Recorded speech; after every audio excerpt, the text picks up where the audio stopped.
Qur'oni Karim oyat. Mana shu oyatda tafsirida ajoyib gap gapirgan. Estağfurullah billah. Laysa laha min dunillahi kashifa.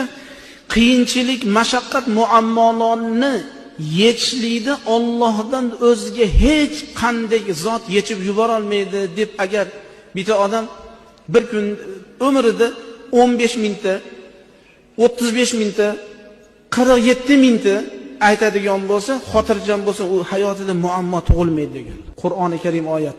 Birinchi muammoingiz yechish uchun 15 mingta salaysiz ekan. Laysa laha min dunillahi kashifa, laysa laha min dunillahi kashifa. Bu Qur'on oyati, bitta oyat. Azifatul azifa laysa laha min dunillahi kashifa. Uni bir soatda o'tirib o'qib qo'yasiz. Endi haligi muammoingiz 15 mingtaga yetkazganingda muammo yechilmayapti. 36 mingta o'qiysiz. 36 mingtaga yetganda ham muammo 10 da turibdi. 47 mingtaga yetkazasiz. Xotirjam bo'lavering. Xudo Qur'onga innalloha la yuxliful mi'ad. Alloh va'dasiga xilof qiladigan zot emas. Banda qiladi xilofni. Banda aldashni yaxshi ko'radi. Xudoga taolo bandasini aldamaydi. Muhtaram